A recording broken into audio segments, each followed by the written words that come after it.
touchdown Niners. Maybe. You had. Don't be.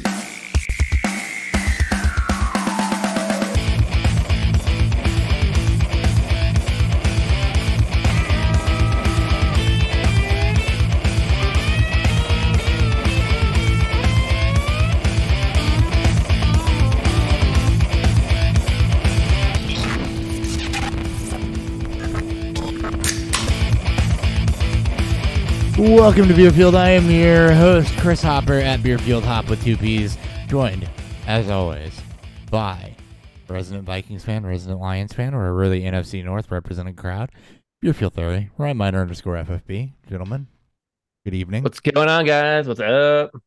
Happy to be here tonight. Hello. That should be a touchdown. Yeah, I think it is. Oh, there's a flag on the spoiler. yeah. It's a touchdown. It is. I don't know why how am I not live? Sorry. It's defensive offsides. Yeah.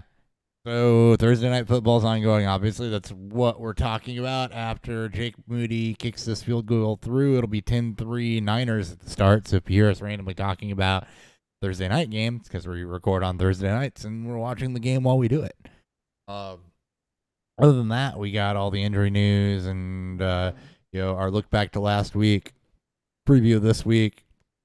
It's been a crazy week in the NFL, so we're gonna dive into all of the knee injuries, trades, and coaching stuff, and who knows what else. But before we do that, we got beer or whatever people have. Beverages.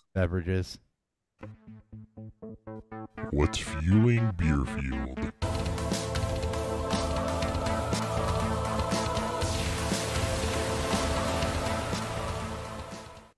All right, Ryan, why don't you start?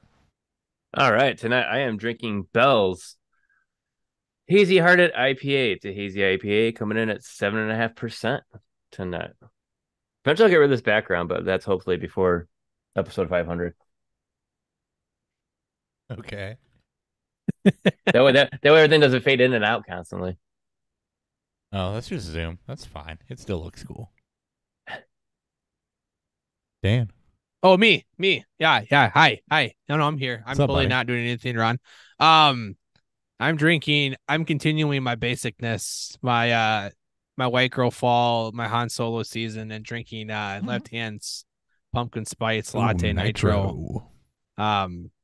Because Left Hand is the American leader of nitro beers, the almost as good as Guinness, but I am drinking it out of my Guinness glass because, spoiler alert, if you don't know how to do nitro, you have to hard pour. And Guinness glasses are good for that because you have to hard pour Guinness too.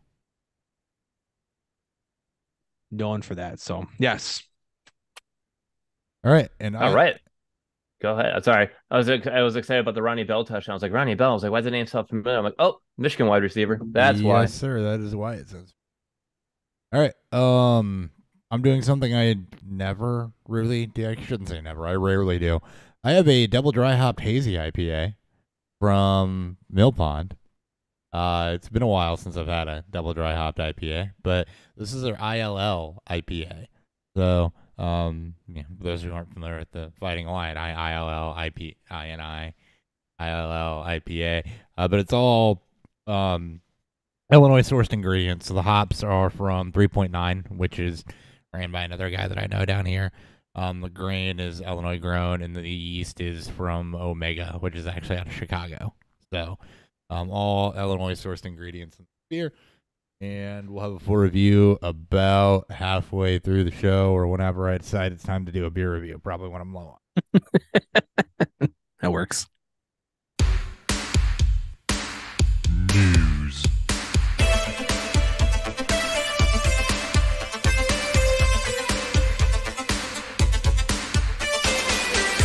All right, we're going to go through this just in whatever order I have it in. So starting with some late afternoon news today, torn ACL for Trayvon Diggs. Cowboys defense has been really, really good, but that is a really, really big hit for them. So massive hit for him, actually. Yes. Yeah, he's. I mean, he plays ultra aggressive, obviously, because he's very talented. guy he's prone to give up some big plays every now and then, but huge loss to the defense, to the secondary, really. Yep. And Houston, speaking of top cornerbacks that are down, you've got J.C. Horn down for the Panthers. Houston's going to be without Stingley. I mean, there's a lot of these defenses that normally have solid corners that are without them right now. Speaking of cornerbacks and crazy NFL weeks, I'm going to try to mix the crazy through other things. You guys have seen the stuff with Xavier Howard, right? Dolphins cornerback. No, wait, there's more news to it? No, I've not seen. There's not more to it. It's he's got 4 girls pregnant at the same time and is harassing them to have abortions. What? Yeah, that came out earlier this week. Yeah, so he's doing his How did I miss that? best Antonio Cromartie impression. But yeah, he's like, one of them leaked text messages where he's trying to convince her to have an abortion because he doesn't want to have a baby with her, and like harassing her on that front. She doesn't want it. So yeah, that's a situation. Yeah, I mean, it's that's not a thing. anything the NFL will intervene in or anything. Well, actually, he's in Florida. That I don't know, but she might. I don't know. I don't know. Anyway, without going too much into the political waters, that's something the NFL will involve in. That just was crazy. How the hell are you knocking 4 people up at the same time? He likes to party. Apparently. Hi guys, I like to party. Apparently. I'll take a chunk out of your paycheck real quick. Well, good thing they don't take any state taxes out, so he can pay more. Well, yeah, as long as he's there. Nick Chubb, I think everybody's seen the hit I'm right going now. blurry. I haven't seen has anybody seen an official diagnosis on what it is for Chubb yet? I have not seen any reports. No. I haven't. No, everyone's assuming it's everything like he did back in college. That Yeah. gruesome. What was Fuck it, Adam 17? Scheffner for that post too, by the way. I don't know if you saw his tweet when he announced his season-long injury, but again, more Adam. I mean, it's like it doesn't come off as like, it just comes off. It comes off a bit distasteful. He tweeted because he's very like blunt about shit, and it Well, came like, He right- doesn't give a shit. he He doesn't give care. a shit. Yeah. he lists all the tears in his knee dating back to college, and then I don't know. It read off as very like, No, that wasn't all the tears he did back in college. That was all the tears he did in that same exact play. was when it? he- Oh no, I thought it was the No, that was the the out tear of he had in bounds. college. No, that tear he had in college, that was all in one play. He tore all of that in one play. Oh no, yeah. That's what I'm And- talking and- about. Like he Oh, for some reason decided to go through the entire injury of that tear. It just read off a bit. I don't really care about Distasteful. that. I mean, that's Yeah, that's I was like, yeah. the history. It's of the it. same that's knee. Adam Scheffner for you. It's the It's same, the same knee, and that's what sucks. Like that could be career ending actually right now. Yeah, and I mean, would it have been And it better if sucks. he just said it's the same knee injured in college versus listing off all the tears? I mean, I don't. Schefter's done worse. Let's put it that way. I don't think that's not bad. Yeah, it's My I opinion. don't know. You have to go. I don't mean, see if that you- as distasteful, but Yeah. I didn't read the tweet directly. That your reality is not necessarily my reality. It's part of being adults. So, Hey, Yeah, we're tweet adults. sell. but yeah, that's potentially career ending. Obviously you hope not. Definitely season ending. We'll wait till we have the prognosis to know more. But yeah, this is in a nutshell. In one play, this is exactly why teams don't pay running backs, but why running backs want to be paid. Because just like that quick, there can be that gruesome of an injury, and you're done. But then the reason they don't, Jerome Ford comes in and puts up damn near the same stat line. And Jerome Ford wasn't like as bad even in the first game. Like, they basically had like a 50-50 split of carries. So for him to come right back in and do exactly what he did again, yeah, that's how that team's built to run. That team's built to run like that. Yep, and we have to talk the implications of this too, right? Because that's what it is. Obviously for Chubb, we won't talk dynasty right now. Let the surgeries happen and the prognosis come out. I don't want to speculate on any of that. But as far as redraft, obviously it's season ending. You can drop him. Even in keeper leagues, I mean, wait for the I diagnosis. don't want him in keeper leagues. Wait for the diagnosis. Even in keeper leagues, I want. I wouldn't. I I mean, think you're it's gonna just treat it long almost the recovery. same way. It's it's the same thing you're treating as dynasty. Yep. It's You- multi-season probably recovery from. Yeah. And then the other thing there is, what do you do? They re-sign Kareem Hunt. You're going out for Jerome Ford right now. They're showing a graphic of Purdy's elbow surgery, like in detail. Because we need that. Really. I mean, it's Priorities. computer animated, but I don't really need to see like the scalpel going down the animated arm and splitting it open, and then they put a rubber band in there. That's interesting. Anyway, the Browns are re-signing Kareem Hunt, so he'll be back. Jerome Ford will be the feature back for now, for the foreseeable future. They came out and said as much. Once Hunt gets up to speed, we'll see. Up to speed, he knows the offense. Like it's not like he's never played in this. He's got to get up to speed. No, he's got to get in. He's got to get to NFL shape. NFL shape is what I meant. Like yeah. this motherfucker I know he knows the offense. should knows to play. I know you do. It's weird that people say that. Like he's got to get up. He's got to get up to speed. Well, I mean, he should know the playbook. He's got to get into game shape. And I'm sure it's like they say about every sport. You can train as much as you want to train, but it's not the same as being on the field. So they'll, he's got to get hit a couple times. They'll ease him back in. He'll need to get hit a couple times. He's probably not going to get his workload will probably increase, but he doesn't have to learn the offense. He knows the offense. Yeah. So It's not that. It's not how their offense runs, though. I mean, it's going to be he'll come in as a breather back. I feel like more than anything right now. So yeah, they'll say he'll get a lot of work, but it'll be the similar amount of work that Ford has. I'm trying to see if I can find it. It'll be close to 50-50 and hot Hunt's hand bigger than approach. So yeah, I mean, it's not like Hunt hasn't had a history of being able to handle a full workload. He did the same shit when he was in Kansas City. yeah, It's he not definitely like can.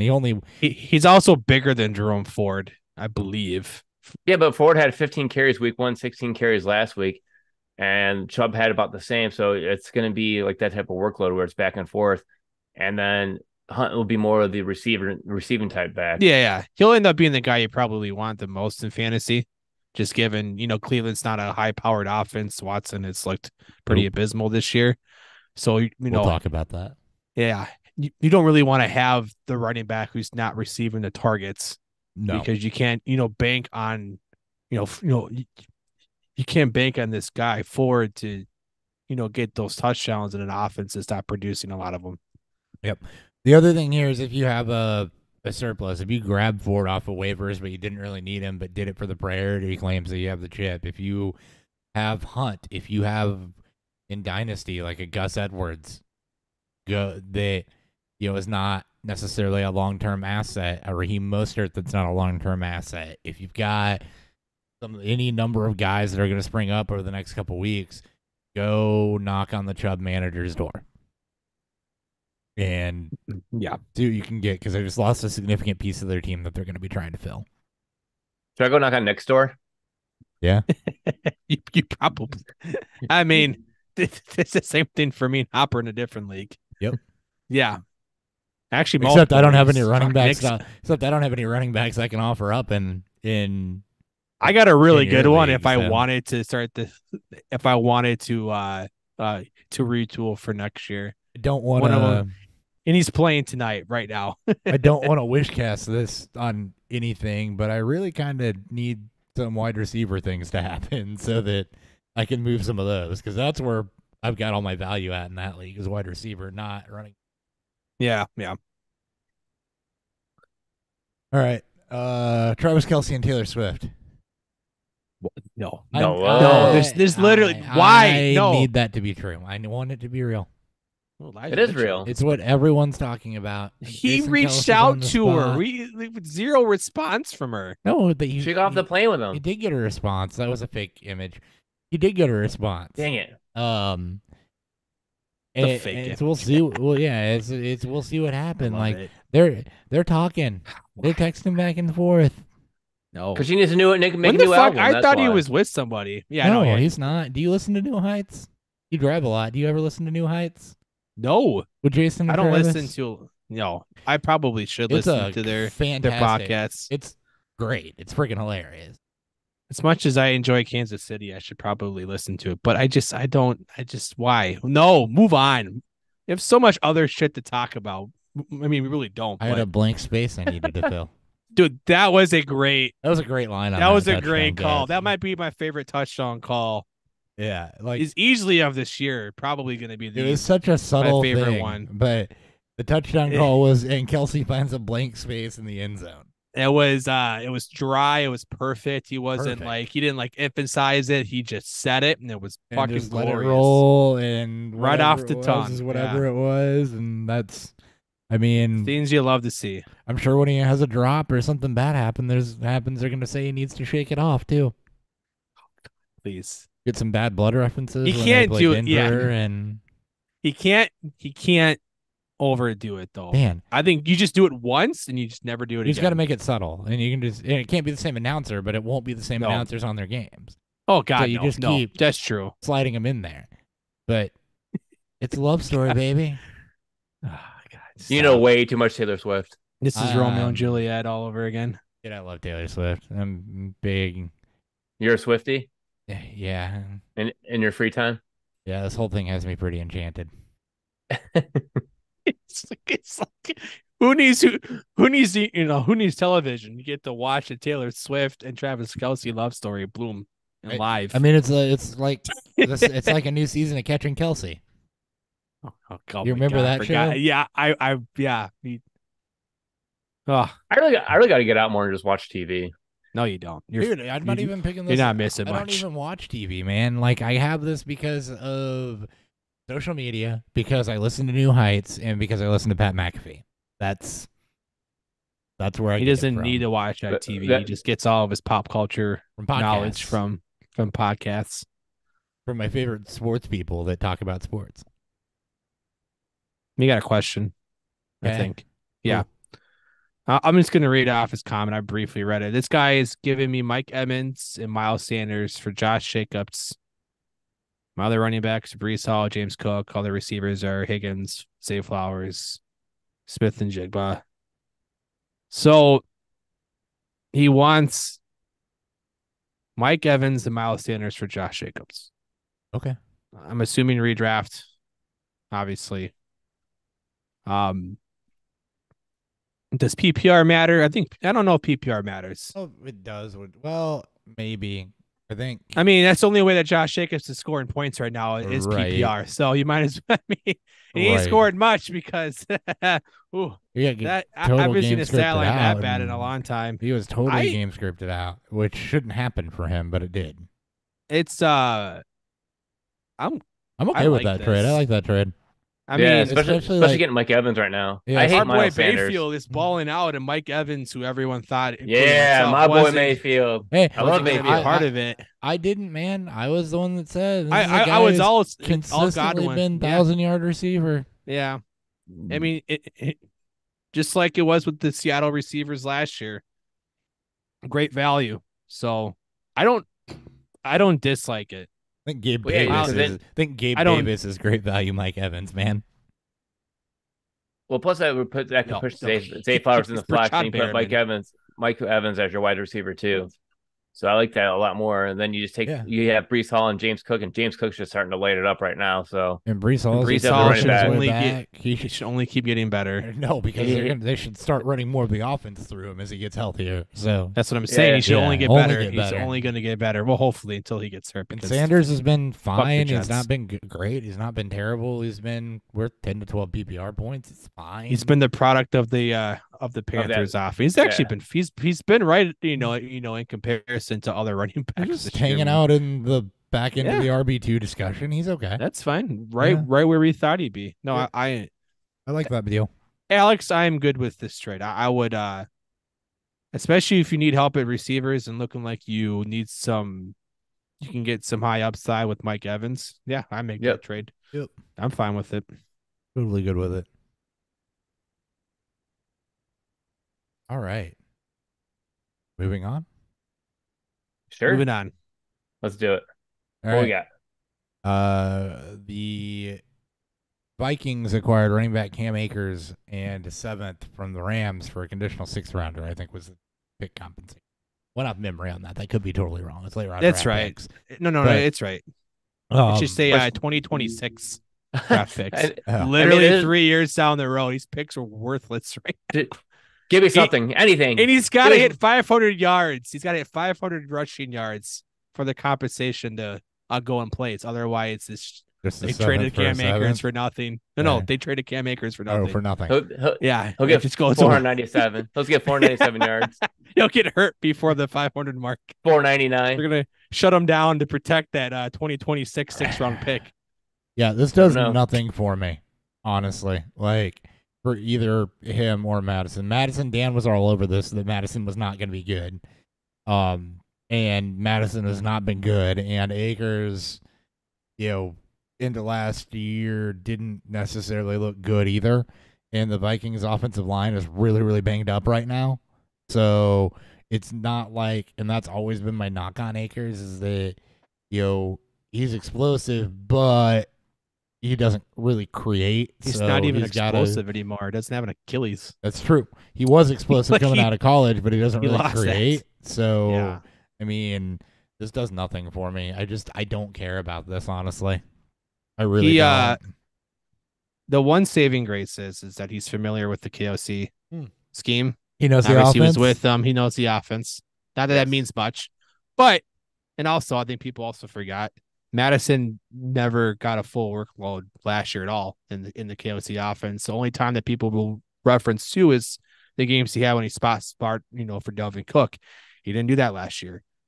Yep. And now we're seeing who he was as a player. You also have to remember Madison that is Dalvin Cook's efficiency went off of a cliff last year too. He was- so this is just not a good running team. no, and them not finding their guy. This is just this is a zero risk move, right? I doubt it works. I think I think this is his last week for any sort of workload. Volume. And Yeah. then- Anything. and then he'll get replaced. I think he'll always be. He is a better pass blocker than Akers. The Vikings are going to throw the ball a shit ton. So for whatever that's worth, it should keep Madison on the field on third downs more often than not. But Akers at least has shown that he can be productive in a KOC scheme. That's ish. what that's Sometimes. worth. Probably nothing. All the tweets that say they're about to have the most awesome mid-off ever is pretty spot on. Like, I hate the term and that X is an echo chamber or whatever, but it's true. That is going to be one hell of a That might mid-off, be and even it's an gonna be insult to the ugly. word. Mid. That might be Yeah, even an insult to the word mid when you're talking about these running backs. And I like Akers, but I don't. the dude I know you don't. The dude has not I been the do. same since his Achilles injury. So, well, do you like this trade, Ryan? What are your Yeah. thoughts on? Yeah, the I actually Akers like move? I like Akers going because I was high on Akers going into this season just because of what he did at the end of last season. And come to find out, the whole entire situation was because Akers wanted to bang Sean McVay. That's also wife. not true. Yes, Quit it getting is. your fucking shit from Facebook. It's fun. He's getting it from his uncle's posts. It always comes from the creepy uncle on Facebook, Ryan. You got to be careful. That's true. No, but hit Akers going there, like Hopper already said. He's already familiar with the offense. He's ready to go. Who knows what was really going on? I mean, this trade is basically, I just wanted him off my team. So here, just give me whatever you can give me, and we'll take it because we just don't want him. Yeah. So hopefully the change of scenery actually helps him. And I was high on Madison at first once the Dalvin Cook thing all was released. But then after that, I just kind of like started settling down. Like, you know what? I don't see him really as more of a back end RB2. Then I'm looking at him now and I'm like, I don't see him anymore as a flex. And then I look at both these guys right now and they're both like flexes, and it's kind of just wait and see. Like, if anyone dropped him, I would have picked him up right off the bat just because of the name Who? aspect. Madison. Akers. Or Akers. Yeah. Did Yeah. Dan influence your Madison opinion at all? No, I just kind of like did my own thing. Like, I started looking more into it. Like, if he was that good, why was he in there more over Dalvin Cook? And why could he never get past Dalvin Cook? And then when he was good, he was good against those bad defenses. He was good against Detroit. That's like literally like I think That it was was also a bad Detroit and defense. Seattle. Yeah, it was Detroit and Seattle posts, obviously Legion of Boom. So no, this is it might be more indicative of what they think about about Ty Chandler than anything else. It's just they have zero depth, and you can't give Madison 85% of the snaps. Like Not when he's not especially when producing. he's been this bad. And the only appeal to Madison this year was that he was on a high-powered offense for touchdown opportunity. And that hasn't even worked out. It's been and another thing too, like one more thing is like you have to look at it as like if you're starting any of these running backs, you're starting Madison this weekend just because you're hoping for something. This, like I said, this is his last week for volume, probably. Yep. Yeah, and then after that, it's just bench both of them, wait and see, because I don't know, because the way this offense runs, it doesn't run, it just passes. It's one of the highest 75% of plays last That's Thursday ridiculous. night were pass plays by Minnesota. That's Kirk Cousins is on pace. I really fucking hate seeing on pace stats after 2 games, but 700 or like 706 passes. I'm like, that seems That's insane. likely. But That it's because seems they had no actually likely rushing this year. productivity. So yeah. I mean, it's like in one of my leagues. And they're just bad turnovers away from winning both of these games. So it's not like being hyper unbalanced has been bad for the team. It's just Is that the team can't. 700 pass attempts happened before? I thought Brady did it last year or 2 years ago. He threw over 700 passes. I thought Brady and Herbert did, or Herbert was close to it. Herbert was close. high sixes. It didn't. Roethlisberger set the 16 game record. Was it back in 16? No, not 16. 18. Oh yeah, Brady. His last efficient year. Brady did it twice, and one of them he actually would have. In last year, he actually would have done it in a 16 game season.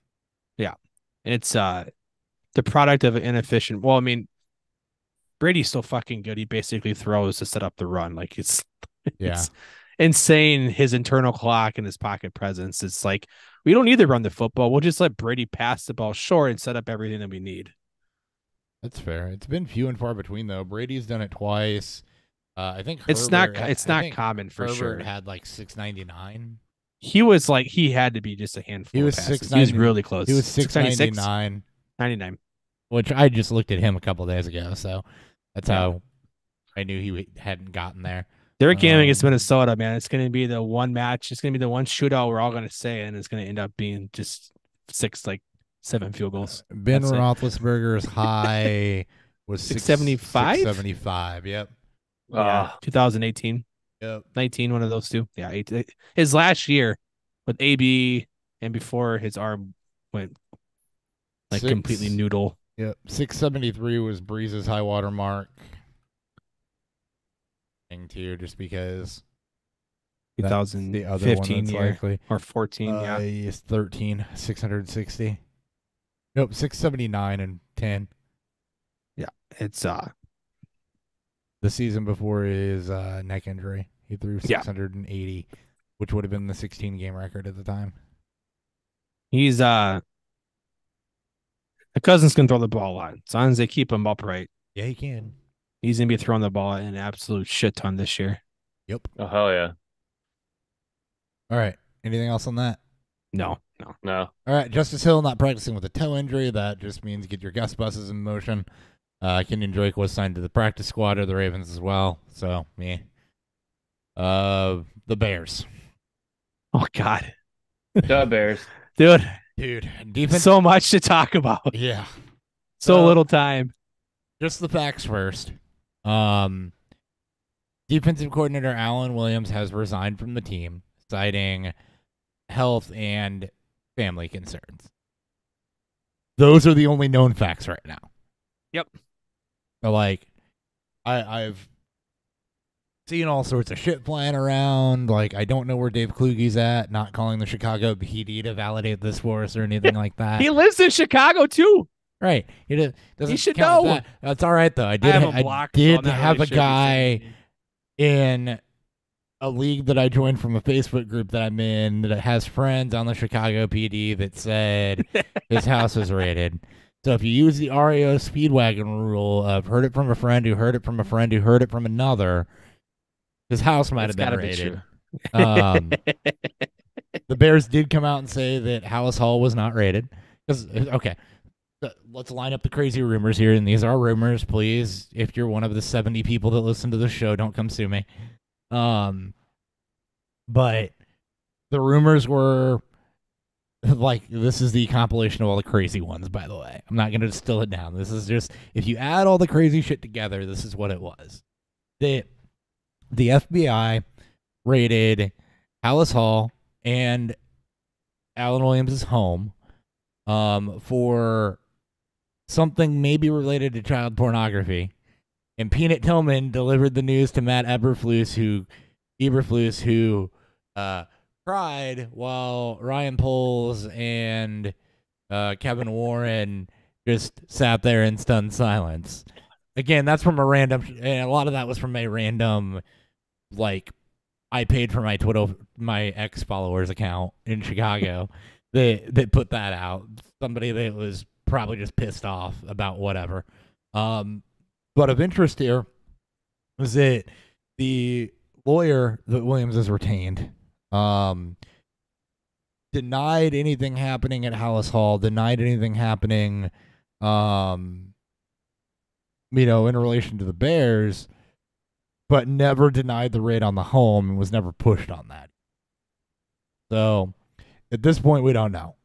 I will caution you with this, just like me giving Ryan shit for believing everything that pops up on Facebook, which I think he's just fucking with us with that. I hope so. Internet don't lie. Yeah, but people will lie. People will do shit for clicks. They'll do shit for clout. And NFL fans are probably the fucking worst at it. You don't see this shit in hockey. You really don't see it in baseball unless it's like because they don't have straight any from fans to do satire that. accounts. But the NFL, this stupid shit happens all the time. So validate your sources. Like, we're going back to high school here, right? But Don't use cross-check your Wikipedia sources. as your if you see something that looks like a screenshotted tweet, go, or X, what do you even call those now? Go look at the actual source account and Post. see if it's there and see if the post actually exists. Cross-reference. Google's your friend, right? or just wait. Or just wait until you You get don't it gotta from a- spread misinformation. Just wait until you get more credible sources. Just Yeah, wait. 'cause This ain't going anywhere. Like this is not like this is still going to be a thing. And especially with the Bears, this is one of the Bears are a big market team. They have 6 beat writers following the team at any given point in time, let alone your NFL insiders. Like, you would have had something from Breer or Biggs or Potash or any of the other, like, plugged in media, like true media outlets in Chicago. Any of that shit were confirmed true. Let alone Schefter, Rappaport, any of the others there too. Florio, he's kind of a joke sometimes, but Florio, any of the other shit there, Sometimes. yeah. So pay All the attention. Wait, just wait. You don't need to. You don't need to be the weirdo spreading all the misinformation. Yep. Who would do such a thing? Don't get got. Just don't get got. Don't get got. All right. All right. Anything else? I don't think we need to say it. No, That is what No. it is. you said a lot more than I thought you'd say. Eberflus Yeah, is we gonna don't know call- enough anyways. Yeah. Eberflus is going to call plays. That's the only other thing you need to know. The Bears aren't looking to hire another defensive coordinator. Well, maybe did he call plays for them last year? No, I called plays for him last week. Oh, No, fuck. he actually famously didn't call plays for them last year because he said he's a head coach. He doesn't need to worry. He shouldn't be concerning himself with play calling, and I lauded him for that take. and then now he's calling plays. Yeah, more out of necessity probably, but yeah. I mean, yeah, it's oh god, just Yeah. All right, Saquon Barkley isn't playing tonight. He finally confirmed it's a high ankle sprain, so there's high, low, right, left, whatever. A lot of games and shit going on here. He feels great. He might play. Yeah, that didn't happen. Was never going to happen. High ankle sprain. He's likely to miss 2 weeks at minimum. Probably closer to 3 or 4. 11 days rest. He feels optimistic, as any player would say when they're hyper competitive and they just want to get out there and play. And if he Especially does, for running backs against to prove that he's more than worth Yeah. than just a 1 year deal. Yeah, that is more than worth than $12 million. but if he does come back next week, So with 11 days rest, because I'm guessing they play on Monday night. Is that how we're getting to 11? That's what he said. Like I think So, that's what Barkley said. I'm not sure if he's counting his numbers right or not, but he said 11 days. So got it pulled up. Let me just, week 4. Not to say that Barkley doesn't know numbers. Well, counting can be hard sometimes. Week 4 is against Seattle. And it's on Monday night, so he has 11 days. See, look at him. Look at Sorry, Barkley. Sorry. We should have known that you know it State all. education, so I mean that's not the worst thing. No. Apparently they teach you to count to 11. I don't have that many fingers, guys. I'm thrown off. How can I count to 11 without having enough fingers? Jason Pierre-Paul ends up a lot lower than that.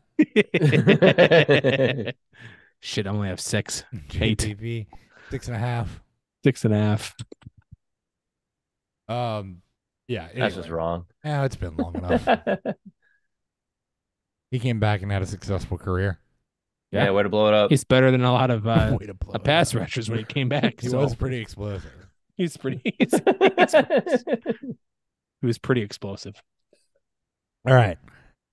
Patriots signed Will Greer from the Bengals practice squad. Joe Burrow is a we'll see for this week. So really the takeaway here is that Cincinnati might not have a backup quarterback this week if Burrow can't go. I thought it was Jake Browning. Jake Browning's their backup. He's their Greer was backup. their They need third, so somebody. if Burrow can't go, they have nobody Oh. to back up Browning.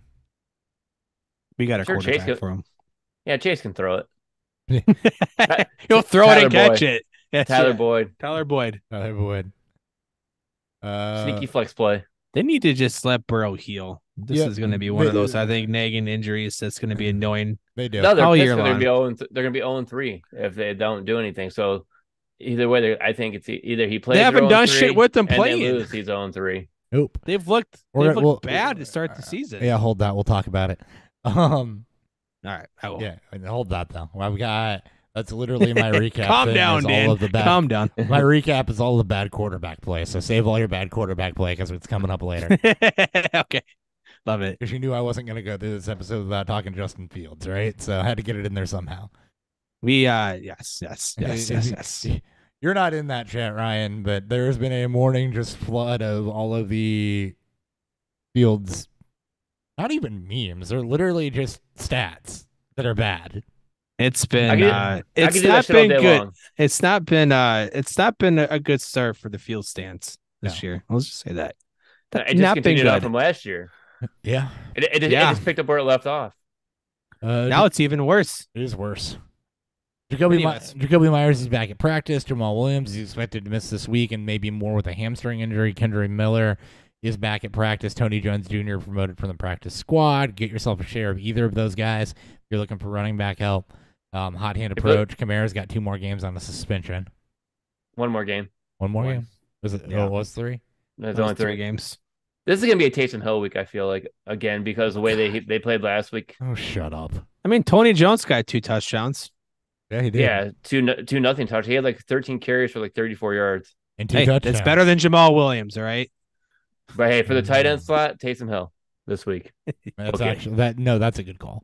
That's actually a good call. That is a really good call. But fuck Taysom Hill. A couple other quick hitters. Austin Eckler is still not practicing, and Josh Kelly dudded you. Good luck with that.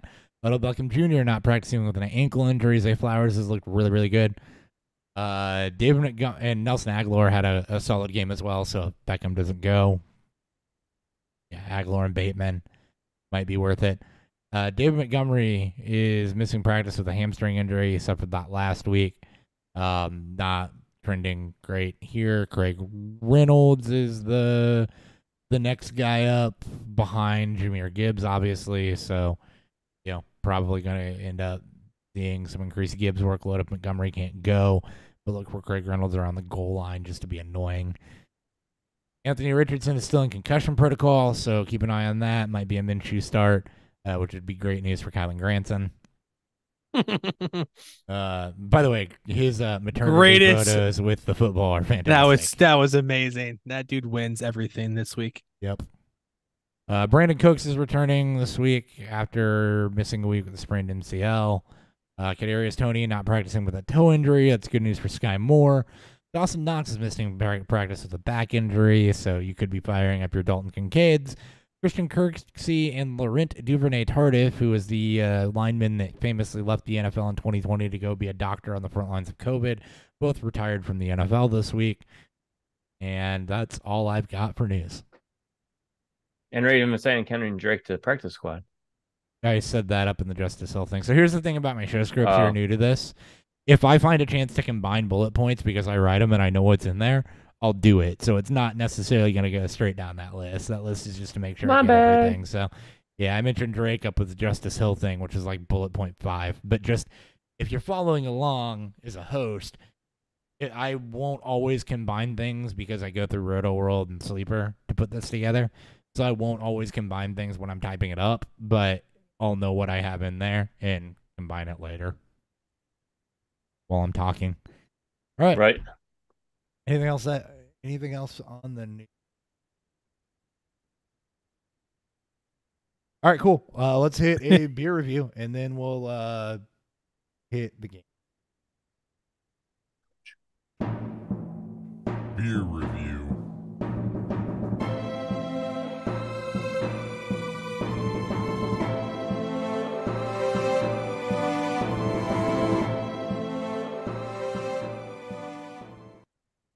All right. I will go ahead and start. We'll go in reverse order. Dan, you're still second. Mill Pond does good hazies. There's did I say that this is it's a Mill Pond beer out of Millstadt, Illinois. Mill Pond does good hazies. That's one of their calling cards. They do good other things as well, but they do good hazies. And this is no different. It's got a really, really good balance of citrus. There's a little bit of berry, but it's pleasantly bitter. The body's nice and supportive, a hint of sweetness, but it's really, really easy to drink. I mean, you've had good hazies before, right? There's a million of them. It's a good hazy. Flavors are all on point, nice and juicy up front. Good amount of supporting bitterness.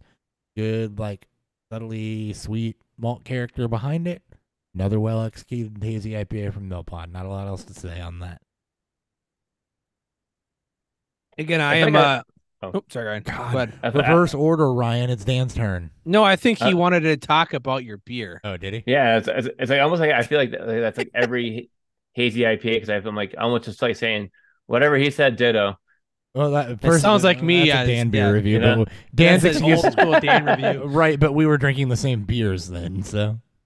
And I always went third. Yeah, by the time it So got it's to you, there wasn't a lot to add. It was well, I mean, there's not more to be said. Again, I am. Hold on, I got to comment on the hazy thing. You're right, Ryan, because that it literally is how a good hazy is executed. So it's just that's kind of why I stay away from the style, right? Because all your American hops are gonna be either, if they're in a hazy, are gonna be juicy or citrusy. Yeah, or fruity in some everything's form, the same. or tropical, and the malt characters are not necessarily layered, I guess, not deep. So it's like once you get it down, you get it down, and once you have a good one, you have a good one, and that's why I go literal months without drinking them. And that's why I drink them every day. Yeah, because consistency. It's like hazy IPAs are literally the modern day craft beer drinkers' American lager because it's consistently you're in the same ballpark on flavor. Yeah. All right, Dan. Sorry for stealing your thunder, bud. No, you're good. Let's talk about hazies. Things that I definitely don't want to ever keep talking about because of my old job. I am again drinking left hand's pumpkin spice latte because it's basic white woman season. Figure that'd be the great thing to go for. So again, nitro pumpkin spice latte. This is light and creamy like a nitro would be, with very little to no carbonation. The spices on here are just absolutely insane. I don't know if that's by design or not, but it's a bit too much. The pumpkin kind of falls off as you keep drinking it. I've had this a few years back. I thought it was better then, but I could be I was more of a novice drinker at that point. So I had a question. Yeah. with you on that beer. They say on the can, did they actually use pumpkin, or is it just a pumpkin spice beer?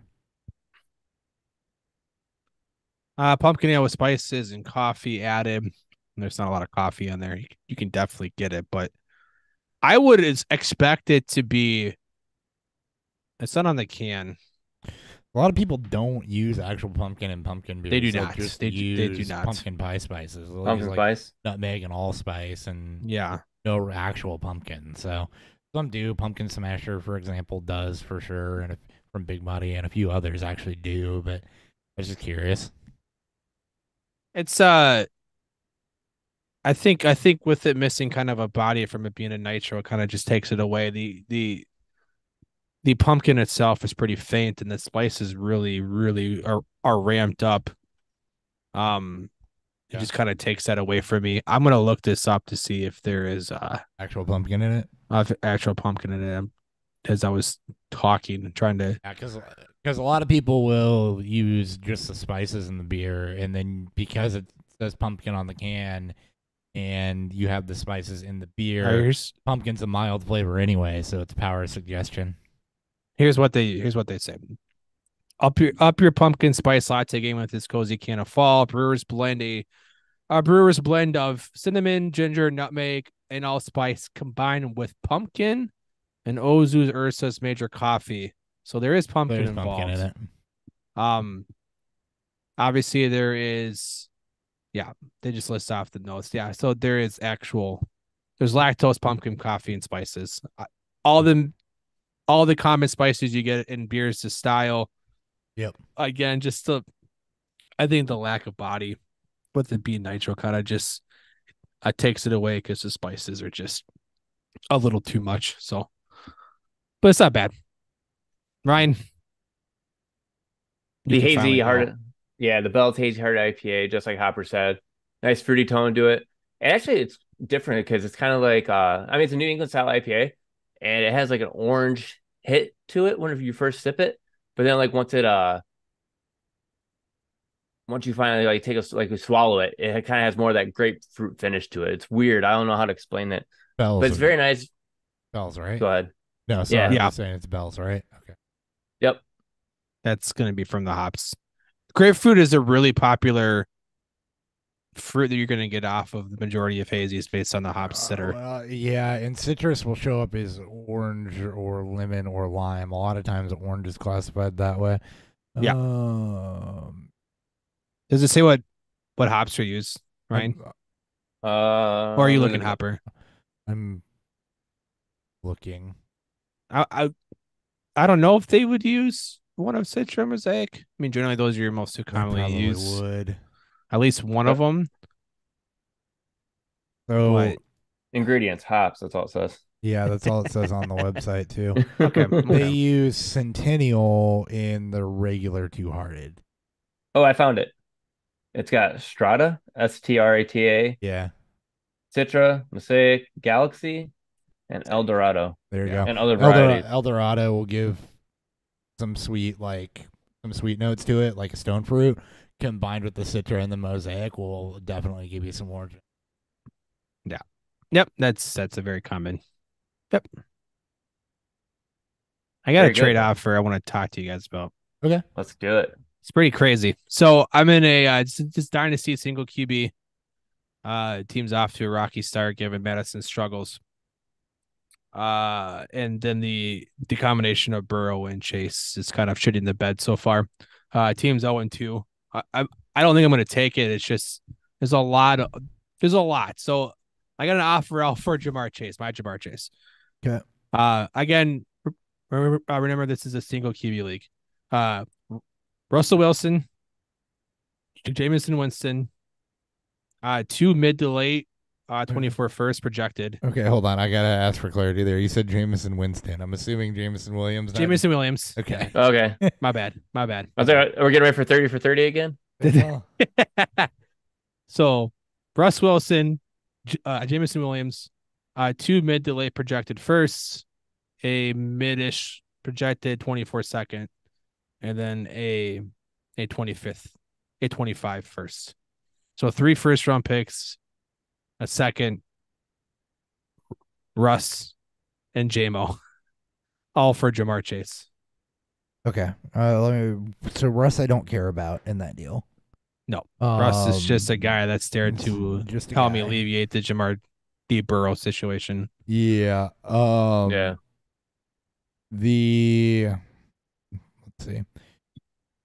I like Jameson is a rebuild pick, but I think 2 years of not playing much hurts. I mean, if his value started up here, you go 2 years not playing due to injury and gambling or whatever, and combine that with the continued breakout of Amon-Ra St. Brown, that's going to bring his ceiling down a bit for me.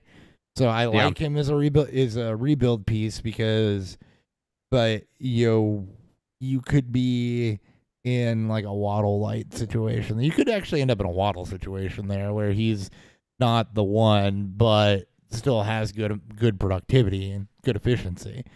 That's probably his like the peak of what I see his upside as. That is a ceiling. Yeah. I would agree with that. The picks are nice, but with it being one quarterback and those being late, I mean the volume of them is nice. Especially if you're going into a rebuild or trying to go into a rebuild. But the thing is that you've got a proven track record of Burrow or Chase. So are you trying to go into a rebuild? Because a team that has Burrow and Chase to me seems more like a team that is built to compete, and just that hasn't happened in the first couple weeks. Yeah. So this team is very top heavy. I've had a struggle bus with this team. I made a lot of dumb trades when drunk. Like, yeah, this is a team that I'm slowly back and forth rebuilding. So I have a pretty top heavy. I also have Garrett Wilson, running backs, outside of Madison, Miles Sanders, Rashad White, Travis Etienne. This would be I thought I could be relatively productive this year. Obviously, the Cincinnati getting off to a really slow start has not been that's not good. what I would like. Obviously, I'm not going to accept this trade. This is more so. This is a lot of throwing shit at the wall and hoping it sticks. The first round picks are fun to have. If I was going to commit to a rebuild, those would be huge, and this is an absolute smash if you're going to commit to a rebuild, I think. This team is the team that's trying to make this trade. It's also have an overabundance of 24 firsts. They have, I think, 6. Wow. They're projected to be one of the worst teams. Both of the first-round picks offered to me are his 2 latest picks. So if I were to negotiate this, I would be trying to get either his first or the other high first that he has from a different team. Yeah. And I think that changes the course a little bit, because then you're in a more of a retool than a rebuild. By getting up near the top of the draft, you can find a premium tier wide receiver talent there. I could try to get my hands on like Marvin Harrison Jr., which should be what my ideal look were to be. Now, again, the deal that is set in place, I don't have much interest, because I'm looking at just the first round picks. I don't have the same type of heartwarming upside as maybe you or Ryan do, especially Ryan does with JMO. I was never that high at him to begin with. Yeah. And what we've seen so far with the injuries not really, it's not really his fault, but with the suspension, though Josh Reynolds balling out right now doesn't help either. No, that actually makes you feel better. I think JMO comes back, that should be his role. Yeah. So yes, there is some upside. So if I were to include JMO in this deal, which I would still keep in there, then I would feel a little more welcome to, okay, I'm now going to flip JMO for something, but I need a little more production. It's an interesting trade, because it reminds me of the trade that Jordan made for Jamar Chase in my league. Yep, and I don't think it's that far off in value necessarily. I just it's going to look really good in value, because there's a lot of first involved. Yeah, I just think that it's more of a where's your team at type of thing at that point, and what are you trying to do, and what are you angling at, and how do you feel about JMO? Because like when I say it's a Waddle situation, I don't expect it to be that. I'm just saying that is the best thing I can imagine. Like that doesn't say anything about the probability that I feel that will happen. It's just that's where I see the ceiling at. I don't feel great about the probability that that's what we achieve, but I think if it were to happen, that's what it would be. See, Rocky, who said he would 100% take the trade. The issue with this is that I'm not looking at JMO and Wilson as the primary pieces, a part of this deal. You're looking at the first. It's all about the first round picks. Yeah. If this was a super flex league where you're still pushing down value, it's different because then Wilson has more value. Yes. He's not a throwaway. That is definitely true. And because they're later round picks, they're worth more because you have more player value there. But I haven't dove heavy into the 24 class either, so I'm not really outside of. But I'm not. It's hard to dive into it right now because we don't know exactly what's going there. I mean, I did early dive last year, and it bit me in the ass when I was. It bits everyone in the ass. It absolutely does. Yeah, number of players. It's better just wait till January. Yeah, no one ever expects things to happen the way that it does. So. Yeah, but it's again, it's like looking at that trade though. It's like you look at it. It's like Rocky accept the trade. Rocky likes to stir fires, man. I'm being peer pressured now, guys. I wouldn't. And here's the thing: if you were to accept that trade, I don't think you're dumb for accepting it either. I just think no. This is a preference on where you're at. So there's been a guy in this league who's a commission this league. He's at a powerhouse team because he's gotten people to accept. He's basically Sean Hopper. Oh God. And he keeps doing massively player for player. Massive players for one player deals at me for Ja'Marr Chase and Garrett Wilson, and it's been a bunch of mid-level players.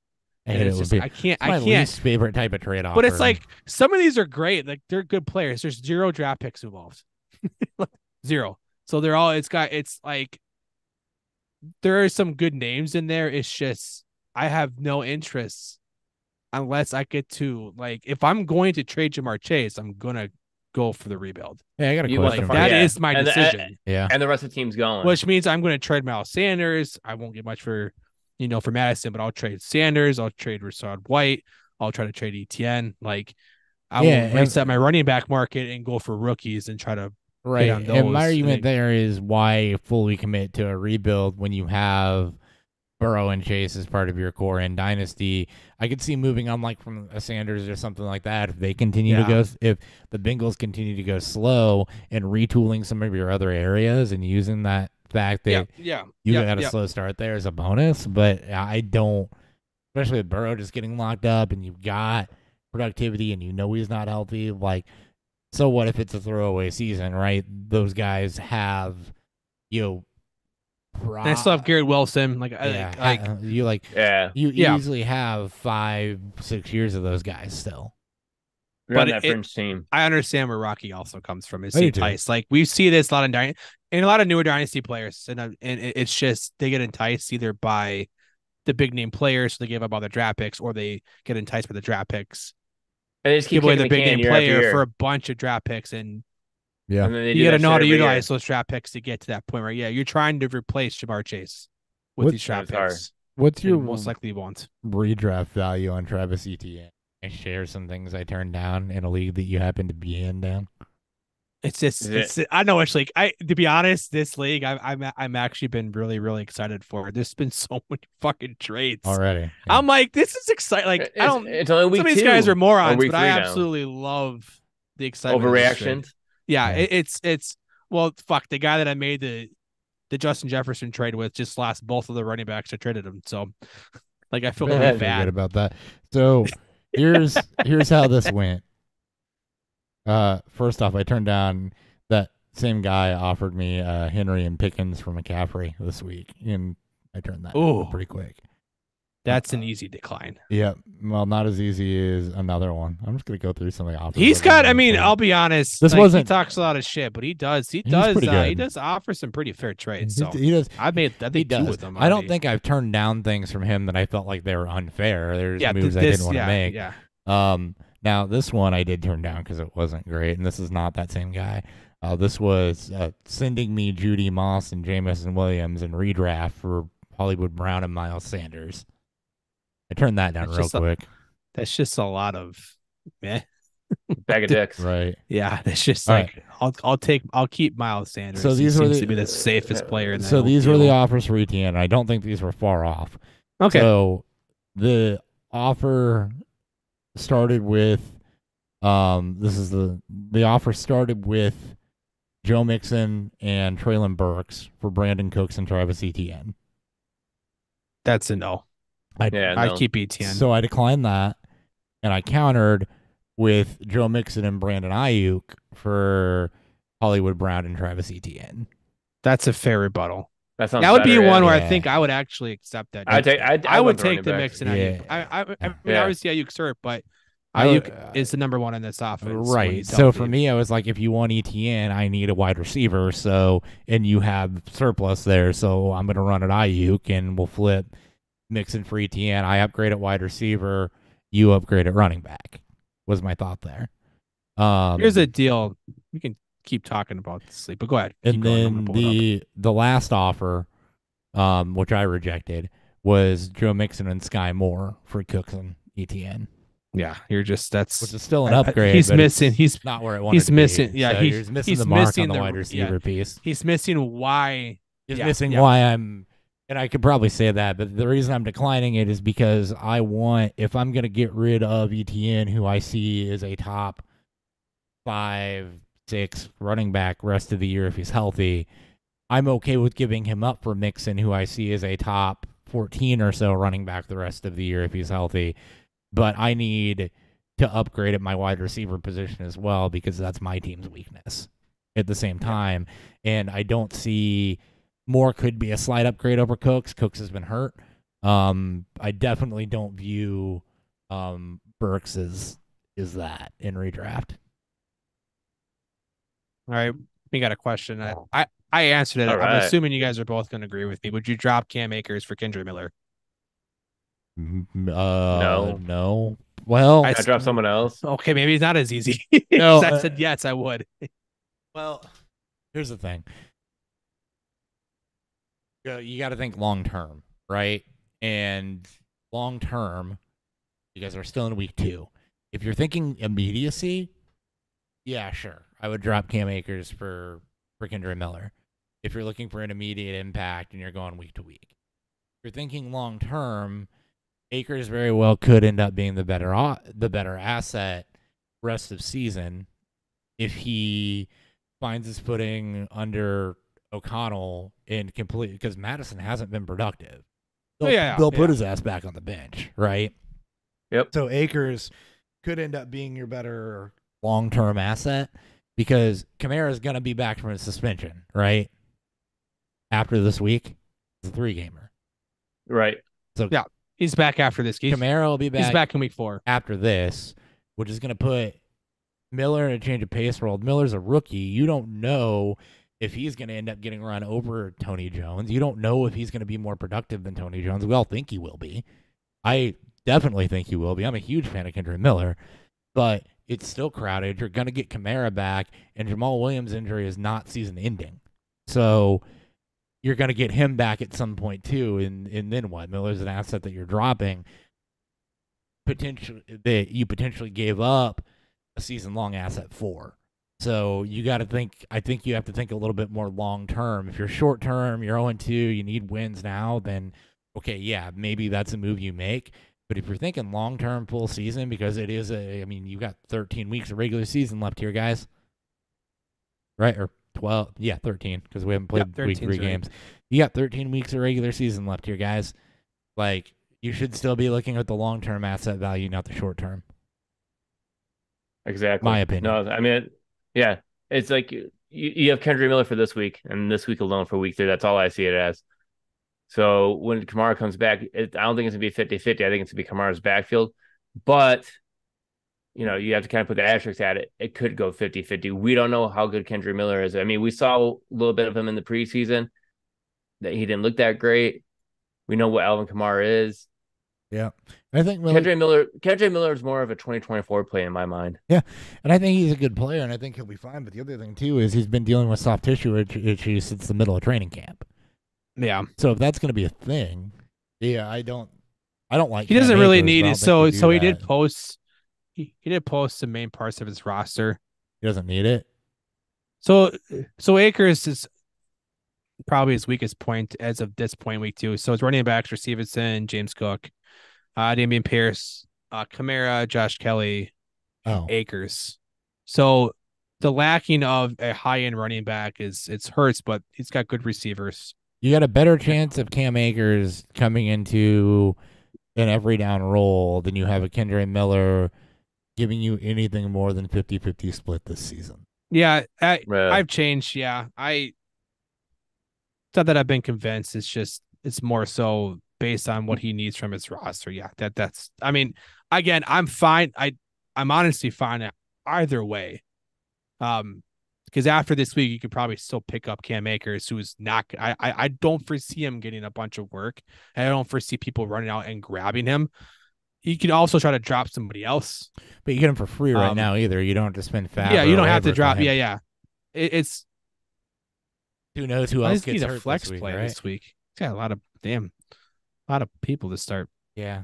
Yeah. Well, yeah. Are you talking about Caden, the Colts fan? Yeah, Yeah. it's got to be super flex. He's got 3 quarterbacks. Okay. What needs a flex play? What are the options?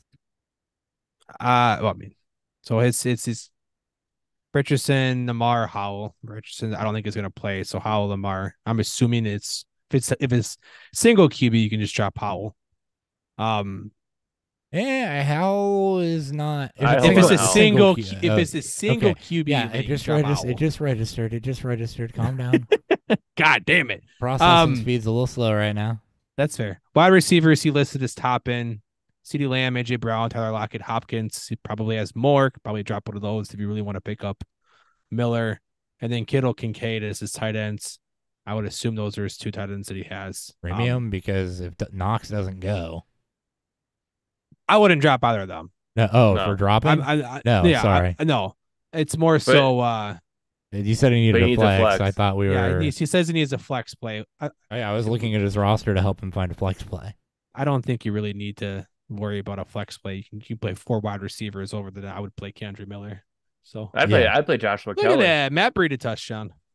Oh yeah, I'm not picking up if Eckler doesn't go. Yeah, Chargers have the Vikings. Yeah, I would play Kelly. exactly. So yeah, you don't need to pick somebody up for a flex play. Yeah, I agree no. with that sentiment. Like, I don't think you need to. Hearing your roster, you don't need to go pick up Miller for a flex play this week. Like, you're fine. You're gonna get like a better version of that potentially in Kelly, who could be horribly inefficient, but at least is gonna get the majority of the run. Yeah, it's like Madison all over again. Right. Right. Volume, but not efficient. Yep. I get getting burnt by him though too. All right. Anything else on the trade front? I'm gonna get into No. this week real quick. Yeah, last let's week get into real the quick. week. Yeah, All right, yep, let's look at do it. last week real quick. So, I want to talk QB play Let's do it. and the bad side of it. I'll get to Justin Fields here in a moment. So the Jets have a Zach Wilson problem again. You mentioned Burrow being horribly inefficient, and hurt. The Kenny Pickett does not look to be progressing, and Deshaun Watson does not look to be. We're beyond a John Watson of old. Yeah, we're beyond a point now where that's not restoring, right? It's not the Watson of old, and that could be the offense. That could be him. What do you make? Let's talk this from a Superflex perspective. Superflex Dynasty. Let's talk it from that perspective. Okay. Because obviously, yeah, you know what? We're going to do this a little different. So Burrow's the one people are going to feel from a redraft perspective the most connection to start. So is he in timeout? What do we do with this? I got a buddy that is like, do I start Stroud or Burrow? And I'm like, go grab Stroud. And you're basically the game you're playing here is that Burrow might figure it out on your bench, but you're not going to lose because he doesn't figure it out. Burrow plays Monday night. Yep. Yeah, so we have 4 teams Monday night playing. That's Hurts, Baker, Stafford, and Burrow. Yep. Stafford and Burrow you could possibly pick up. If you're playing a single QB, you absolutely can't pick up a super flex. And do it before you get to Monday night. And there's absolutely no. I guess you could pick up Browning too if you had to, but yeah, That's there's so absolutely no need to flirt with that. Burrow has not been good. Nope. You can eat him on your bench for at least a week or two. Stroud's played incredible for what Houston has put together so far. And if they can stay healthy, Stroud is easily a fine streamer who gives you more rushing upside than Burrow. It's not better than Burrow, obviously, but yeah. You know who else is a good streamer this week that's available? I'll just go ahead and give this now instead of later. Baker Mayfield. Eagles are banged up in the secondary. They've given up 300 yards passing and 7 touchdowns this week. So Baker Mayfield's a fine stream this week. You don't really have that many games that are bad defensive matchup, right? No, it's actually a nice week. Yeah. So, you've got streamers out there that you can grab. Stroud and single quarterback if he's available. Ritter's got the Lions and what should be decently high scoring, and he showed his rushing upside finally. You can play with that a little bit. You can play with Jordan Love if he's out there in single QB. You can. There's a lot of different. Derek Carr against Green Bay. Yeah, Derek Carr against Green Bay. Garoppolo against the Steelers. There are things that you can do here, right? And so don't feel obligated to run out and lose because of Joe Burrow. Don't feel obligated that you have to keep plugging him in if you have an option at a better streamer this week. I mean, it's the Rams. They should be able to move the football and do stuff, but they haven't done it yet. So you're taking the risk that he goes up on your bench. Also, never mind the injury risk. But you're basically insulating and just saying, hey, I'm not going to get beat while he figures it out because of him. Yep. Obviously, Burrow and Dynasty is a different story. The other guys are more, they're different, right? So let's pivot to Zach Wilson. You were already out on in Dynasty anyway, and now it's an emergency spot start, and I don't think you have to care too much about him from a Dynasty perspective. And from a redraft perspective, you just avoid it. That's more of a bigger issue for Garrett Wilson in the passing game than anything. Yeah. Wilson's no longer a 1, he's a 2. Yep. And he needs unless the Jets, because maybe the Jets are going to be in the market for a quarterback, especially if they go out and they win this week against New England. Do you guys see the things that's been floating around that Rob Gronkowski thinks the Vikings are going to trade Cousins to the Jets? Not to the Jets, but try to trade Cousins if they lose this week. Who thinks that? Makes sense. Rob Gronkowski. Yes, because I'm going to take all my breaking news fantasy advice from Rob Gronkowski. Yeah. So unless the Jets are going to be aggressive in the QB market, you got to be careful with guys like Wilson, but you're not obviously going to drop them. So no, and you're not playing Wilson. And I think unless you're in Dynasty, there's no need to ever play Zach Wilson. No, and if you're in Dynasty, that's literally you're in an emergency situation anyway, and you got bigger problems. Yes. All right. We'll get to some of these other guys now. So let's do the veteran, and then we'll get to the 2 younger players. So Sean Watson, he obviously misses that season with Houston, misses half of last year, comes back under a different offense, different scheme, one that's not necessarily pass heavy, although, we've seen productivity out of that scheme that's not necessarily pass heavy. And his play has been what I would class as very mediocre. Yep. So does he get back to his levels he was at in Houston? Are you looking for opportunities to just try to move on from that from a Dynasty perspective? I know he's firmly a streamer and redraft at this point. What are we doing with this? I mean, you treat him like a streamer, right? I mean, that's, from Dynasty. From a Dynasty standpoint. I mean, if you're in a super flex Dynasty league, you're still gonna keep him. I don't think we'll ever see Houston levels of what he was. No. The offense that Stefanski wants to run is pretty much going to solidify that unless they scapegoat Stefanski in this situation. Well, they're going to have to because they can't. The money that they have tied in Washington. Yeah, Watson. it's all guaranteed money. We're going to see what this offense looks like without Nick Chubb, which should change drastically, I would think. A few things absolutely should change. He still provides you rushing upside, which is what you want. It's not high efficiency levels of rushing upside, but it's still rushing upside. But he's not the top 12 quarterback that you probably drafted him to be. But No. he is firmly in line in streaming and redrafting. He's firmly that same type of player in Dynasty. It's just, if you play in a not super flex league, I mean, he's whatever. Like, he's something more than your Sam Howells and Baker Mayfields at this point.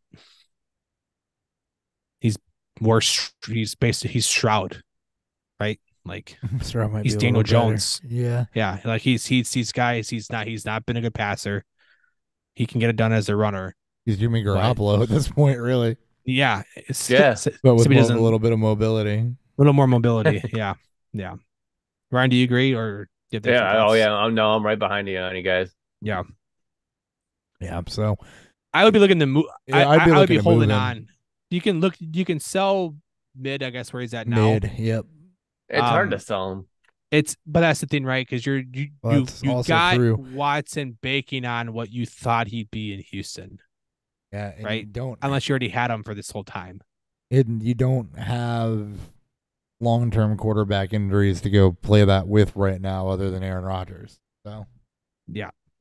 It's So you're looking for a sell window, or you're just holding him and hoping that, if you're looking to see what this week looks like. Yeah, we'll if see they what do this change week this looks and it like. looks differently, that can change completely. Okay. Yeah, you're playing both windows. Yeah. Kenny Pickett. Get out. What the fuck? High draft pick, no progression. He's making some receivers look productive, but in general, not figuring it out. Get out if you can. They're gonna have a high draft pick this year. Yeah, the looks of it. So get out while you can. Yeah, I mean, it's gonna hard for me to see them playing a Browns level of team every week. So especially playing in the AFC, maybe they can catch the Bengals on the right week and beat them. But he's looked bad. Yes, Pickens is starting to to take off, and he didn't have Deontay Johnson this week, but he hasn't looked anything like. But that's also the thing is that Pittsburgh's not used to having this situation that they're in, so they may hold on longer. They're gonna, Matt Canada it's a terrible OC, it's a terrible play caller. Well, that's true. He's needed to go. Is it Matt Canada? It's probably it's the same Justin Fields situation, right? Where we're gonna blame the player mostly, but we'll also shed blame onto. Oh, I'm gonna shed plenty of blame the bad here in a minute. Yeah, we're gonna shed blame onto the OC in this as well. It's not all Pickett's fault, but he has a good collection of playmakers, and he's still not getting it done. And Pittsburgh's barely winning games, or they're just gonna end up losing a lot more. I think he'll be a product of just being replaced. Yeah, so I would get out, find a QB needy, find the team with Rodgers and try to move him there. Yeah. Yep. And Justin Fields. Oh God, here we go. He needed so much to go right, I think, to retain. Like, the more I think about it, with the Bears having their draft pick and with having the Panthers. Yeah. And with them being able to reset the rookie contract. Yep. Fields needed a lot to go right to retain on Chicago. Well, and the hard part for me with him is that the things that I noted on him coming out of college are still the same things that get him. And yes, you've got receivers running the same routes. There are problems with the offense and the offensive scheme, but the processing speed is still not there. The internal clock is still not there. And now they stifled the playmaking ability. I'm interested to see, there's a lot this week for me on my opinion of Fields. If he's truly going to play effort mode, if he's truly going to start playing by feel in a matchup against the Chiefs, which should necessitate them to have their foot on the gas pedal, I need it to look this week like he's made progress, because the Bears have an easy schedule this year. Yeah. On paper, it's an easy schedule this year. When I watch Fields, I'm seeing the same shit, different season of I'm not anticipating. I'm afraid to throw into coverage. I don't trust my receivers, even though they went and got me DJ Moore. He had a decent week last week. but just not creating, which, yeah, that's an offensive problem. But the lack of progression out of him is the biggest problem for me, and the biggest reason why, if I don't see anything this week where he's declared, I'm going to say fuck it and just play how I know how to play. Like, if he's in his own head, I see that statement as a good sign to get out of his own head and just play. But, I am, like a lot of Bears fans, out of patience. Out of patience with Getsy. I don't think he's the right offensive coordinator. Out of patience with coaching, because Eberflus doesn't have the answers. It was stupid that they hired a defensive head coach. The offense is clearly all sorts of out of sorts. But the Justin Fields problem is that Justin Fields has not shown any progress since college on the things that were concerning to me with him coming out of college. It's the anti-Jalen Hurts. He's actually gotten Worse. And that's sorry, go ahead. I was saying, and Caden, the Colts fan, said exactly what was on my freaking mind. I actually didn't say, he typed it. But no Ohio State quarterback has ever panned out, ever. Plus, what he was throwing to, we're talking about Justin Fields, was a cream of the crop type of wide receivers. You have all first round talents all around him. So you take away those first round talents and you give him fifth round talents and mediocre plays. He doesn't know what to do. CJ Stroud, I hate helmet scouting. I don't like it, but you say something about Tua, and Tua's been perfectly fine in the NFL. It's honestly he's healthy. I get what people are saying. And Hurts was a Bama QB, and no like air raid quarterback ever panned out until they did, right? With Mahomes. So let me put it this way. No, you can say the same thing with Tua still, though. Because he had Tyreek Hill and Jalen Waddle.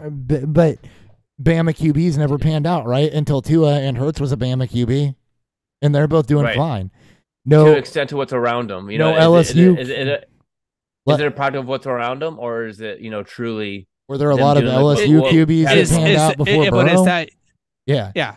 And Burrow's had Jamar Chase and T. Higgins. Well, I guess he had T. Higgins for 1 year, but he what about the entire year. He said What about Wyoming? How many Wyoming quarterbacks have panned out in the NFL? I mean, look.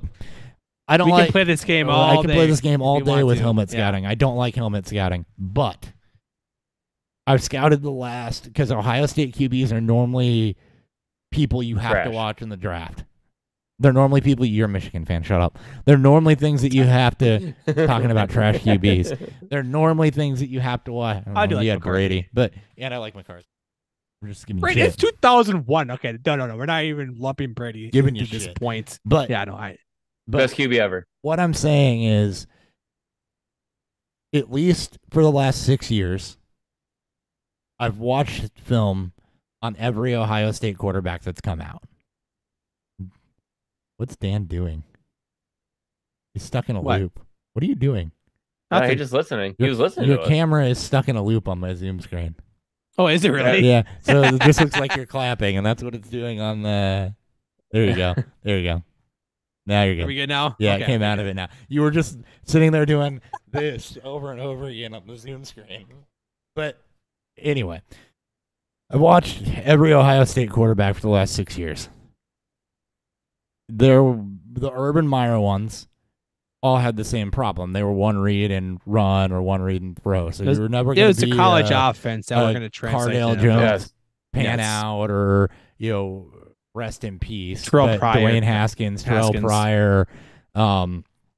Those guys, it was really obvious watching their film that they weren't going to pan out. I was not high on Haskins. He was probably the most universal one people were high on, other than Pryor. But those were obviously not going to pan out. With Fields, he was creating, he was using his legs, he was keeping plays alive, he was looking downfield. But yes, with world-class wide receivers, and you could see he's holding the ball too long. He's not processing well. He doesn't throw with anticipation. That was all in my notes. It was different, though, than previous Ohio State quarterbacks, which they're just not going to pan out because they're literally scheming this to be one read and then run the damn football. Fields had things that you could coach out, but they haven't put the right staff around him, and he hasn't progressed. Those are things that not throwing with anticipation and holding the ball too long are literal adjustment things that damn near everybody that comes into the NFL has to deal with. Stroud, more of a pocket passer that did throw with anticipation, that does read that. I actually think Stroud's going to be successful. So that's just kind of where I'm at on it. I didn't mean to go on a huge tangent about helmet scouting. What you said is factually true, right? They don't pan out. There are reasons that they don't pan out other than the logo on the side of their helmet. I hate helmet scouting. Yeah. It's the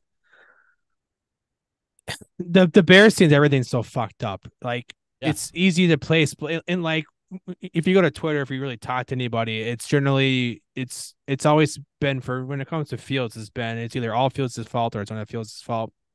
Everyone should absolutely know it. It's a combination. Point, yeah. It's fault. It's everyone's fault. The fact that the play calling isn't adjusting to where Fields needs to be, running, half the field concepts or high-low concepts, make it easier for him to adjust while you are helping him improve, instead of just throwing him into a scheme that he's not comfortable with, and then ask him out the run. And then his confidence, as we saw in Zach Wilson, is completely fucking shattered at this point. Like, you have everyone telling him that he's trash. Yeah. And all he did last year for better part of the midseason was make the team talkable again, like surviving the Mitch Trubisky, surviving, pace and all that shit to get to where they're at now, or who's ever in play polls. I don't fucking care at this point. But look what they had to do. They had to use the running, and then all teams did was drop their two deep safeties, and basically they forced Fields to run. So it's like they're forcing Fields to get hurt. And that's what DJ Moore was supposed to help with, and to some degree has, but they didn't scheme for it in week 1. In week 2, you got guys that are running the same routes. You've got Cole Kmet, who Dan Orlovsky did a good breakdown on this, which I love Dan Orlovsky's breakdowns. But, you got Cole Kmet, who runs the wrong route, and then when Fields tries to put the ball on him for the route that he ran, runs away from where the ball's going, so it ends up behind him. There's definite coaching problems in this scheme and in this passing scheme that probably is the reason Fields hasn't been able to build the trust to throw with any form of anticipation or not hold the ball. I'm glad he said fuck it, but like this is it. This Chiefs game, after he says fuck it, I'm gonna play how I know how to play, and I'm gonna play off instinct. Like, I hope so. If there's I not do. some I really sign do. of improvement, like, I'm out. I don't know what the answer is, but I'm out. I mean, they're going to finish the season with them. You are going to have 2 high draft picks. You trade them for more draft picks, and you move on. You're trading for Caleb Williams. Yeah. That is where that's where the teams that go 0-3, especially 0-4, you're looking at, the Bears in this instance when they get the Chiefs, the Vikings and Chargers, one of those teams going to go 0-3. Chargers aren't replacing Justin Herbert. They just fucking paid him. But if the Vikings lose, you can get that conversation. The Cardinals, like it's yeah, we've tossed a lot of these around. It's all Caleb Williams for a lot of these teams, but not even just Caleb Williams. It's going to be Drake May, which I wasn't impressed with because Minnesota, but that's a different story. It's not just it's also resetting rookie contracts. Justin Fields, to remain in Chicago, had a far bigger uphill climb than what. Yeah, that's just it, right? A guy if you're even not, so go ahead. No, you're good. I'm cutting you off. I was just going to say, if you're not proven, you got 2 options for a contract. You either don't get a second one with your team, or you're signing a bridge deal because your team somehow won enough games to not be in position to get another quarterback. Either because the defense was good or the running game was good. And if they're going to move Fields, like I posted this in our chat, dude, and I think Hopper agreed with me. You got to move him soon. Like, the longer this keeps playing out, the lower his value is going to be, because now you're losing you have until teams have to make a decision on his 5th-year option this year at the end of the season. Mm-hmm. So you want to move him. Give the other team that option. Soon. Yep. Yeah. Like what the Jets did with Sam Darnold and getting a second for him, which is fucking nuts. It feels will get you more than a second. Probably. Maybe. I don't know. I think I Depends. do. I think there's still a lot of teams that see his skill set and they see the success of other quarterbacks Borgs. like him Yeah, and but you that said will you say said to the same thing. themselves, I can Trey Lance. make Fix that this. work. Well, Trey Trey Lance. Lance is because the Niners had no ball in their court. They had nothing. They had no leverage. Yeah, but They had no leverage. They had zero leverage in that situation. But the other piece too also is that you didn't have any game film on Trey Lance, and you only had a handful of college games. Like, you can't pretend the Trey Lance resume and the Justin Fields resume are anywhere near the same, because they're not. They're the same type of player, but their body of work is entirely different. I'm not saying that he like I don't know if he's worth the first or not. I could see him going for no more than a second at best. Multiple. I think I can see multiple seconds. I do think I don't see him. I see Sam- a single. Sam second and Bradford. third. Sam Bradford went for a first round pick in 2016 after Teddy Bridgewater got hurt. Right, Justin but also Fields can look go at what for he a did. first. Yeah, He but led him look to what- 5-0, and then the team finished 3-8. But look at what Kirk Cousins was doing all prior to that. No, just about Sam Darnold. No, this is. I took this Oh, way sorry, back Sam to Darnold. Sam Bradford. Like I'm talking Sam when Brad- Teddy got hurt, the Oh, Vikings traded a Bradford. first round Yeah. pick for Sam Bradford for Philly. Brian, teams get desperate. The Jets could be desperate to try to save the hype from this And season. there will be another big injury that comes, right? Hell, Potentially, the Commanders could decide they want to go for it if they're anywhere near a wild They're card 2-0. spot. They're 2-0. Yeah. Like- What if they win this week? They're 3-0, and they're like, I mean, Howell's been fine, but we got to capitalize on this. What if the Browns are winning in spite of Watson somehow, and they need to bring that in might be hard to stomach. an insurance thing? It'd be hard That'd be to nice, stomach, though. but I Yeah. mean, they could. What about Atlanta? Atlanta, if they keep winning and want to upgrade over Ritter? Yeah, and that's just absent an injury. Like- I don't think it'll happen. I don't think Fields will get traded. No. I don't. I absolutely don't. No, not think during they the will. season. Yeah. And we'll see what happens after that. But Here's I one. think what's that? Never mind. I was going to say, here's an interesting one for you. What if, and I don't want this to happen, and I don't want to manifest this, but what if, because of the way Hurts plays, he goes and tears an ACL? What if Philly's desperate at that point?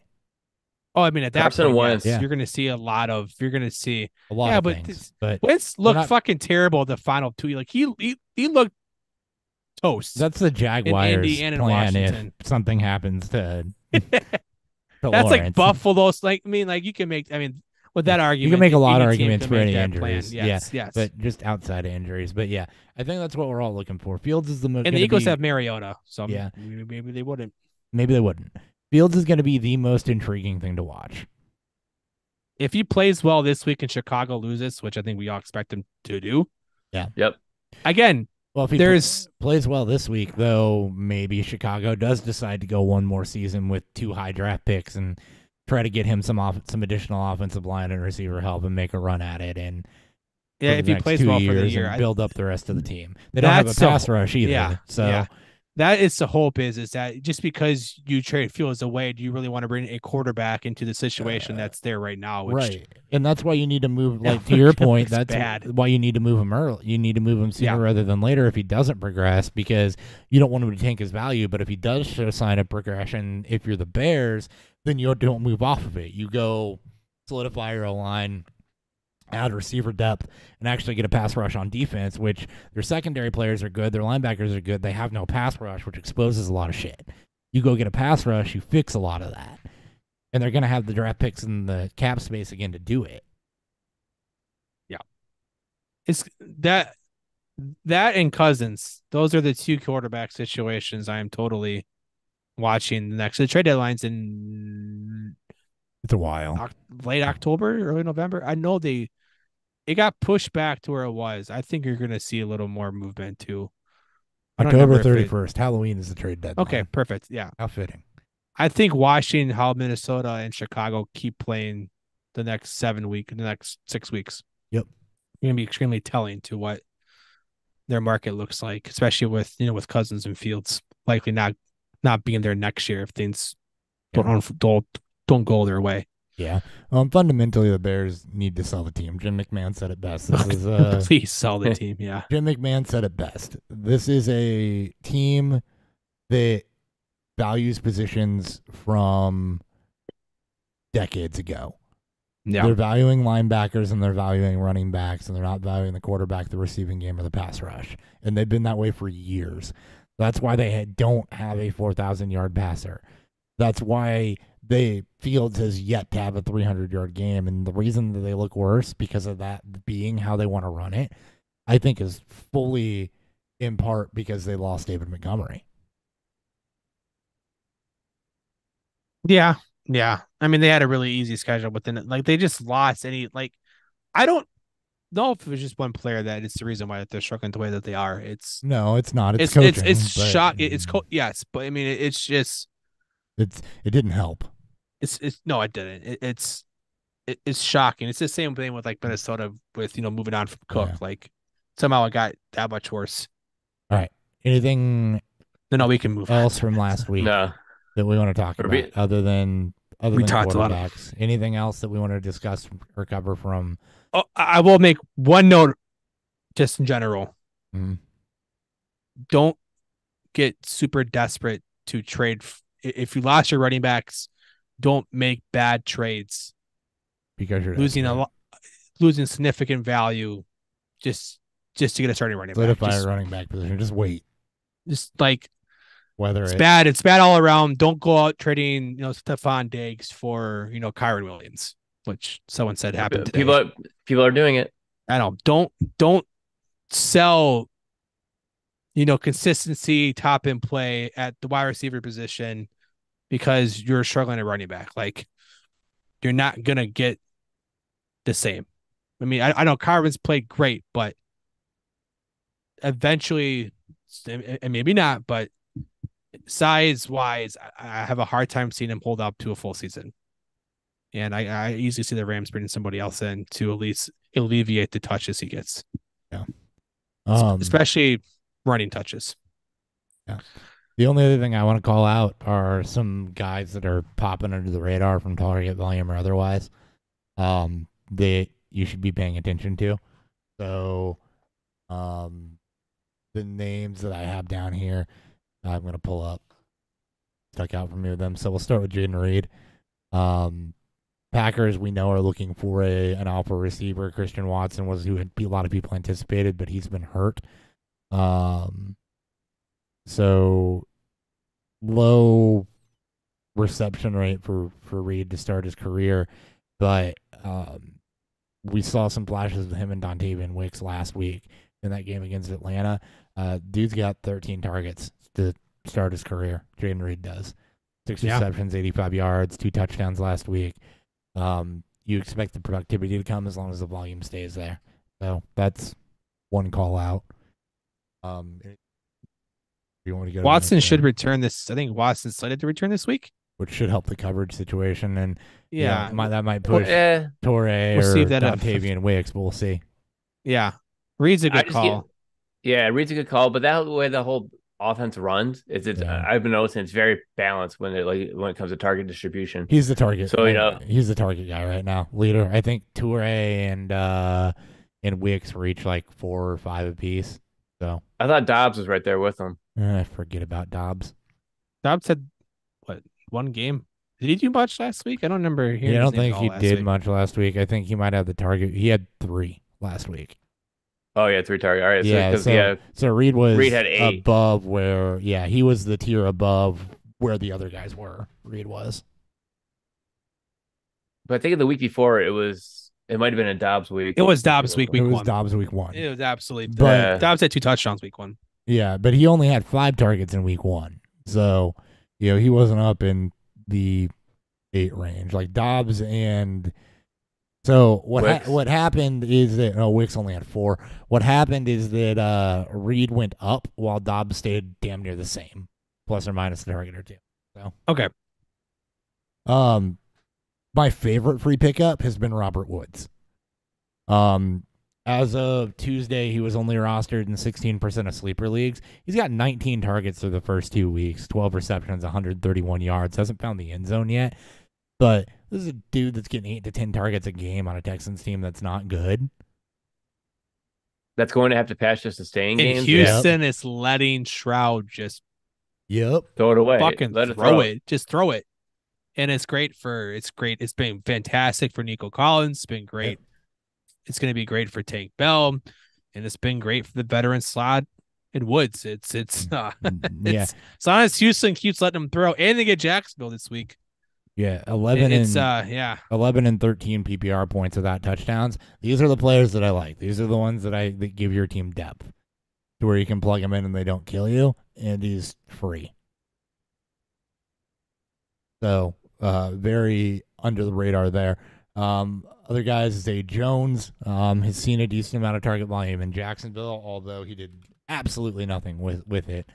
The target volume has been there for him, and that's with Christian Kirk and Calvin Ridley healthy. He's got 13 through 2 weeks, but again, no receptions last week against Kansas City. Yeah, and then 2 tight ends, Hunter Henry for New England.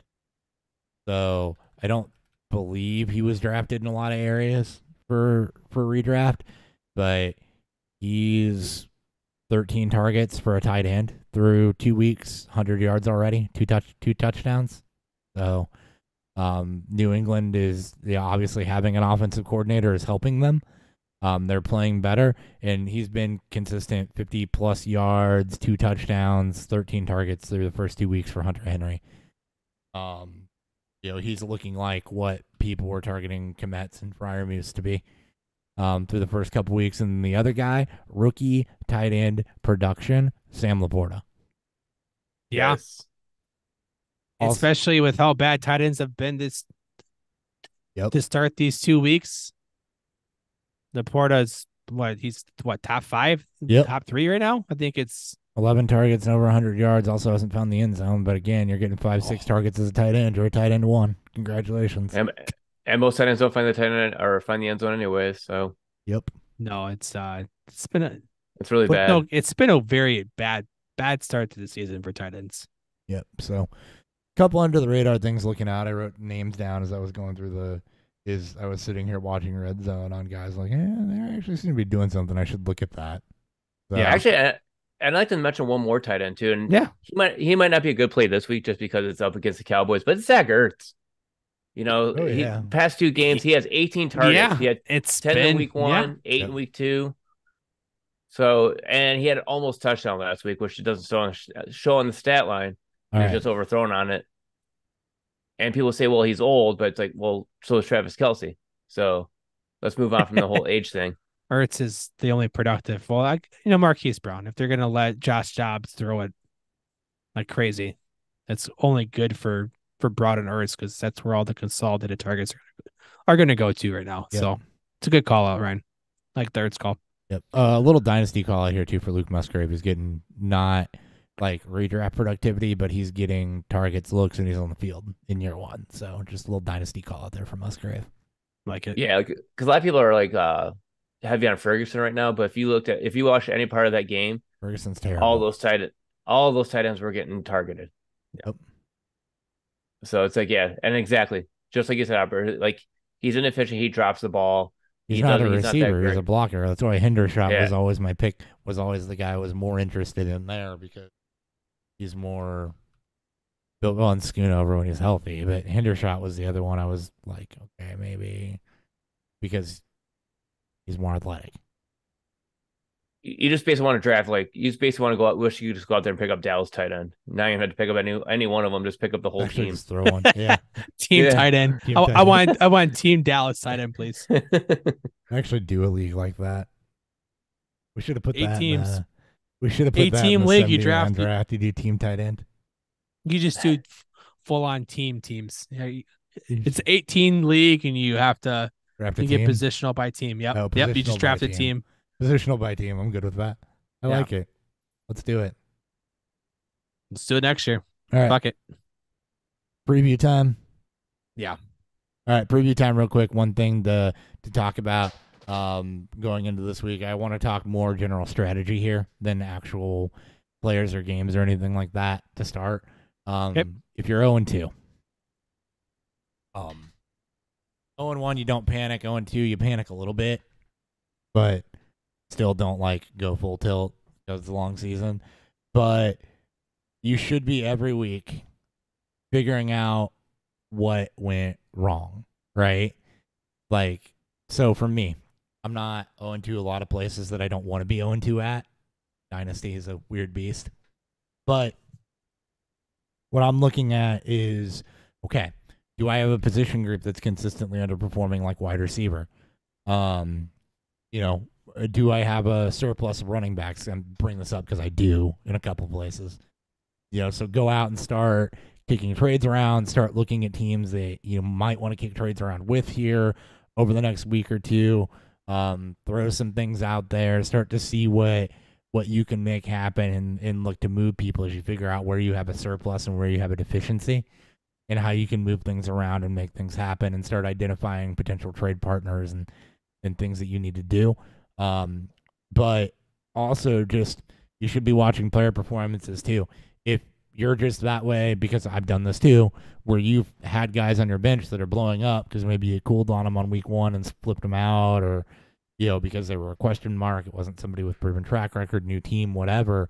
Like, you should be learning from your mistakes every week. If you're catching bad luck in that way where you got people on your bench that are going off, figure out what the matchups were, figure out what caused the duds, what caused the blow-ups.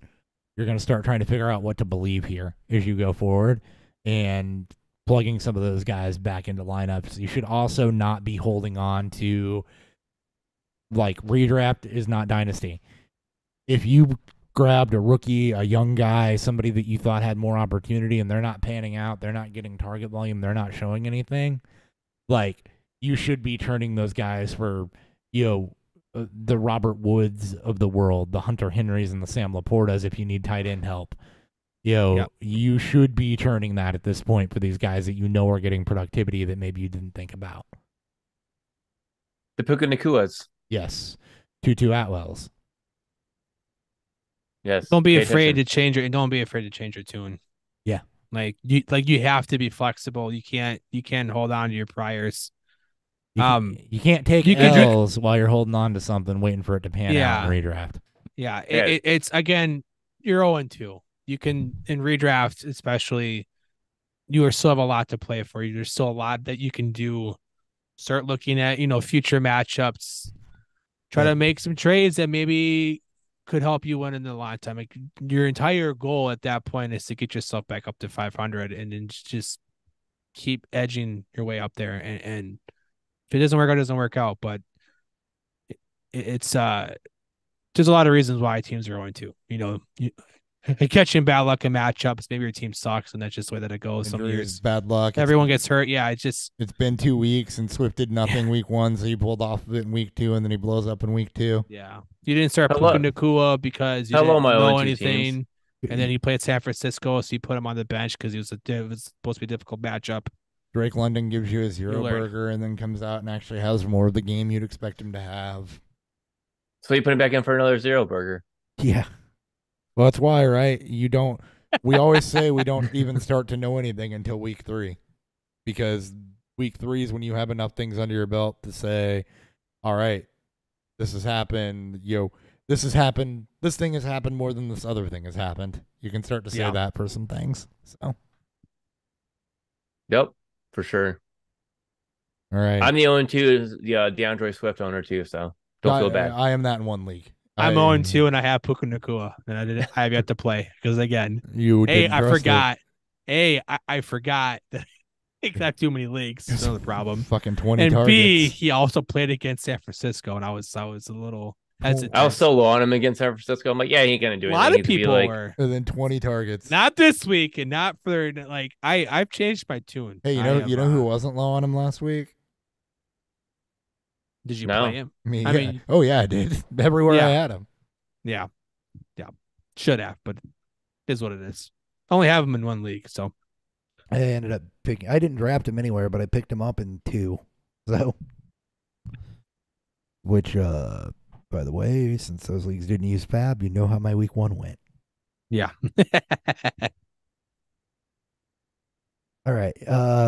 What about you guys? Anything you want to highlight for this week as you look over the slate, or you look back that you think people need to take into account as they're setting their lineups? I mean, we kind of talked about it with the struggling QB play, but this is where you need to.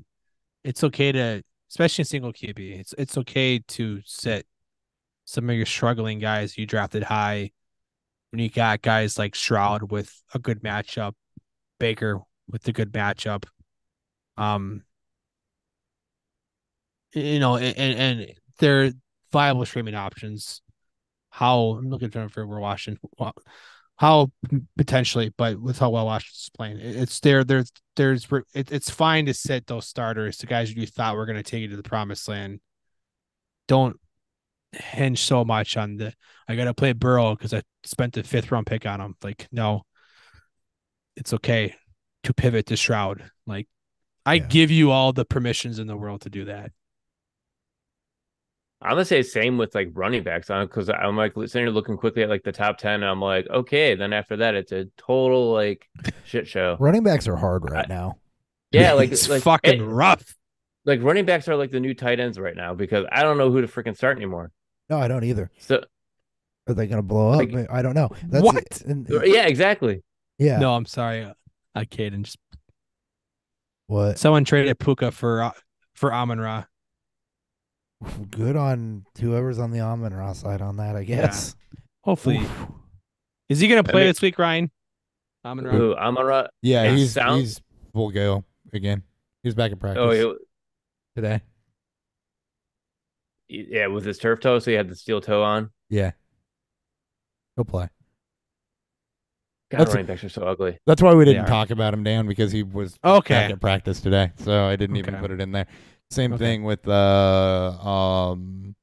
Puka. He's missing practice with the same oblique injury, injured late last week. So I just assumed it was rest. Makes sense. And he also plays Monday night, so Puka. Yep. By the way, don't put Monday night players in your or don't put Monday night players in your flex. Don't put Thursday night players in your flex. You're dealing with Puka Nacua situation. Make sure he's in your flex so you got pivot points. Yep. And draft and go pick up contingency plans for whatever reason. So we shout out tools every now and again on this. I mean, we gave Kluge a shout out earlier, but that's not who I'm talking about when I say tools. We shout out some of the tools that we use. And one of my favorite tools that keeps a running track is FF Today. They do points allowed against in a pretty easy to pull scenario for teams. So, like, I can go real quick and see right now that the Ravens have given up the most fantasy points to running, or not the Ravens, the Raiders. The Steelers have given up the most yards to running backs. Panthers most touchdowns, but they're actually one of the better defensive teams. So, like, this is a side I'll watch to figure out where I want to pick matchups. So, like, right now, your top 5 in yards allowed to backs are going to be the Packers, Bengals, Raiders, Dolphins, Vikings, and Steelers. You can actually drill down into them on that site and then see that, all right, McCaffrey had 25 points and Jerome Ford had 22 points in PPR over the last 2 weeks. That's probably for real. It's not just an average that's effed up by one back shredding it. You can look at the Vikings and see that, you kind of got the opposite there where DeAndre Swift had a great week, but nobody in week 1 had a great week.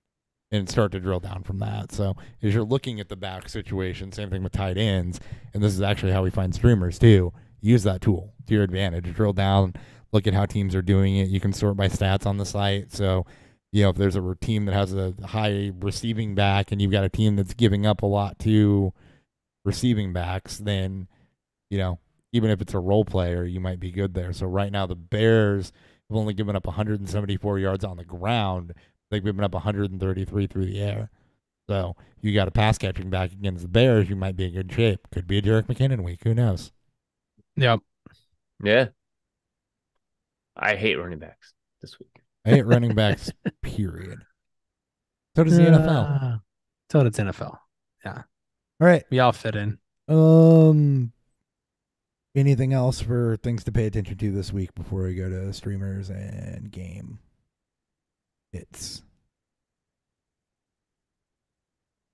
Nope. All right. Well, I mentioned my streamer earlier. I'll just reiterate it. My stream from any position this week that you can probably get on waivers is Baker Mayfield. Eagles have allowed 7 touchdowns and 300 plus pass yards over the first 2 weeks of the season with a banged up secondary. And the offense pushes the pace. So you got Mac Jones and Kirk Cousins both throwing the ball 40 plus times. Jones is actually 50 plus, where they've given up 300 plus yards and 3 and 4 touchdowns apiece. So Bucs defense is probably better than the Patriots and the Vikings defenses by a decent amount, but it's still, with what Baker's done the first 2 weeks and how this lines up, like I would be shocked if he's not a QB1. It's a good call. I'll stick with the QB front. I mean, I talked about it. Stroud, Jacksonville's a top 5 or it's a bottom 5 passing defense at this point, and Houston's letting Stroud throw the football an absolute shit ton. You just gotta keep rolling with that. If 91 pass attempts these past 2 weeks. Roll with it. They're gonna let him throw. He doesn't have great receivers to throw to, but he is making do, and great matchup to have. Speaking of great matchup, I'm going with Taysom Hill at tight end just because I don't know if I can trust that backfield right now with Jamal Williams out in New Orleans. And with the way he performed with 9 carries, 75 yards, he threw a pass. He does kickoff returns. He does it all. He's a Konami code of an offensive weapon there. So Taysom Hill, he's a huge boom or bust type of play for tight end that you can basically get running back value with. Love it. I didn't hear what you said. I was distracted. Sorry. Who'd you go with? Taysom Hill. Oh, yeah. A tight end. No, you called that earlier. Like, I'm good with Yeah. that. I like that call quite a bit because he's going to get – he had 9 carries, I think, after – Yes, 9 carries, 75 yards, and he actually was the leading rusher. Yeah. No, that's a good call. And I'm starting him over Zach Ertz. Fair enough.